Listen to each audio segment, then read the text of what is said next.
Were you infected by the Wuhan virus? Do you still feel sick? Are you breathless? Do you feel a pain in your chest sometimes? Do you find it hard to concentrate?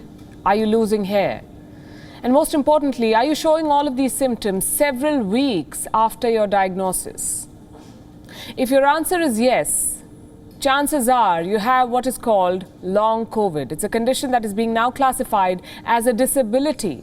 People with persistent symptoms of COVID are being seen as disabled by some governments. So how serious is this condition? How widespread? I'll show you one example. American actress Alyssa Milano, she had COVID. She managed to overcome the fever, the headaches, the loss of smell, taste and breathlessness. But her ordeal was just beginning. Last year, after recovering from the infection, she recorded a video. She showed what the virus did to her body, more specifically to her hair. Show you the amount of hair that's coming out of my head as a result of COVID. This is a detangler brush, my favorite detangler brush. As you can see in there, there is no hair in there right now.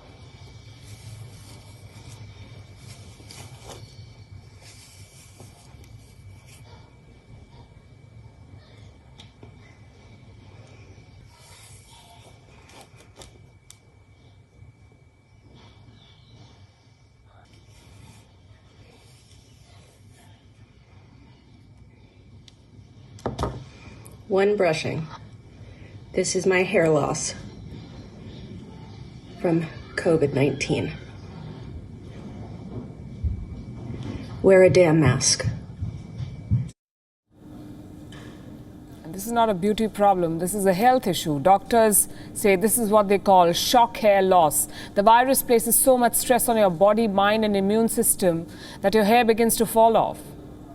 And that's just one possible symptom of long COVID. It's a long list. Fatigue, shortness of breath, cough, joint pain, chest pain, memory, concentration or sleep problems, muscle pain or headache, fast or pounding heartbeat, loss of smell or taste, dizziness. There could be more than 200 symptoms in all. That's what a recent study found. That's what COVID long haulers are suffering from. They're living with these symptoms. Our cover story tonight is about these people. Why tonight? Because we are talking about another wave. We are looking at an uptick in cases. We're hearing from many of you who have tested negative now but haven't fully recovered. And we want you to know that you're not alone in this. A lot of people who've survived the virus are still struggling, are still suffering. This is a silent pandemic. There are millions of patients who were diagnosed. They underwent treatment. Their subsequent tests came back negative. They are no longer COVID patients, but they haven't fully recovered. They're all with you on this journey to restore their health. What is the scale of this crisis? It's massive. Consider some of these numbers. A study in the United States has found that nearly 25% of Wuhan virus patients still feel sick. After their initial diagnosis, they're suffering from breathing difficulties, high blood pressure, high levels of cholesterol and fatigue. The United States has reported more than 36 million confirmed cases. So if this same trend holds, close to 9 million Americans could be suffering from long COVID. Then we have the United Kingdom. A study found that more than 2 million people in England may have had long-lasting symptoms after they got infected by the Wuhan virus. The crisis is so big that the government has set aside more than $60 million for research into long COVID. What about India? Some estimates were published last month. 40 to 60% of hospitalized Wuhan virus patients in India suffer from ongoing symptoms for up to 12 weeks. Out of these, 10 to 15% patients struggle more. They suffer with symptoms for more than 3 months. They complain about breathlessness, joint pains, brain fog, and chronic fatigue.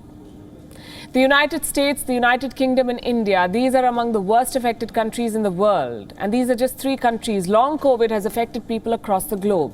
And if you're one of them, what should you be doing? At what point should you escalate the matter with your doctor?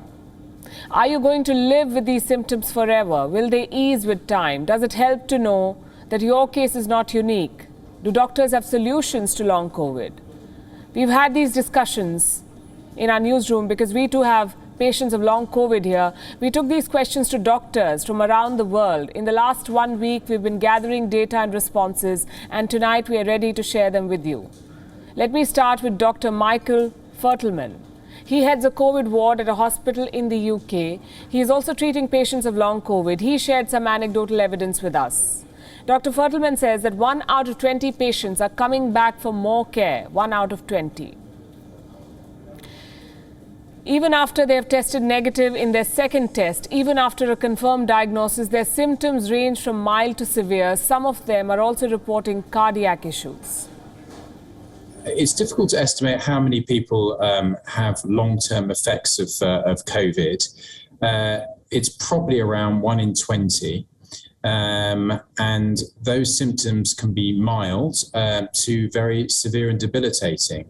I think the people we've looked at most are the colleagues of ours who have gone off work. So we knew them before, we knew how they were physically and psychologically. And we can see that some people genuinely are still very sick and have unfortunately over a year later been unable to come back to work.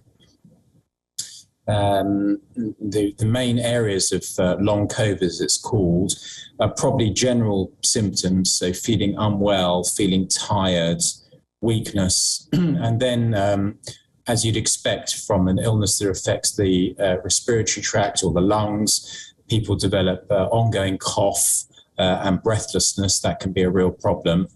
And then there can be cardiac problems, sort of fast heart rates, tightness in the chest, and joint pains. Those are really the things we're seeing, and that's away from the psychological manifestations of the illness that.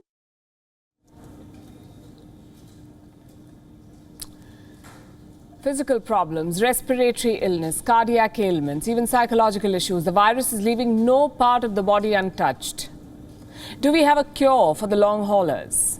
Is there any treatment available? The answer is no. Right now, there is no specific treatment for patients of long COVID. Doctors are only treating the symptoms as they come up. So when a patient complains of breathlessness, they treat that. When someone has cardiac issues, they treat that too. Some patients recover. What should you do if you have recovered from the Wuhan virus but are still showing symptoms? Listen to this. Obviously, all is not over for a COVID once you are discharged from the hospital. But I think it's very important to, fight your way out through the rehab as it is fighting the acute illness. You have to keep, following up with your doctor and don't ignore any symptoms, particularly those which relate to either your respiratory system like breathlessness and all, or it is, any kind of fever, or it is the cardiac symptoms or any issues related to your diabetes control. I would pitch those 3 or 4 as the most important things to watch for when you have recovered from the COVID.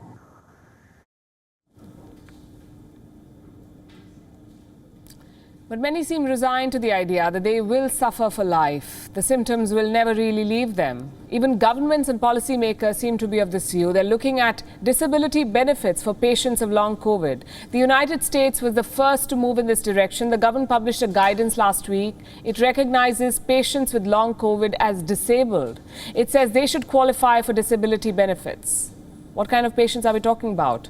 Those who are still suffering from symptoms like fatigue, brain fog, difficulty in breathing, heart palpitations, chest pain, loss of taste or smell, and joint or muscle pain.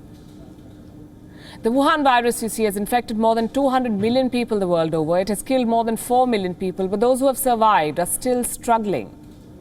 Here's hoping science can find solutions and not leave an entire generation of COVID survivors with disabilities. WION is now available in your country. Download the app now and get all the news on the move.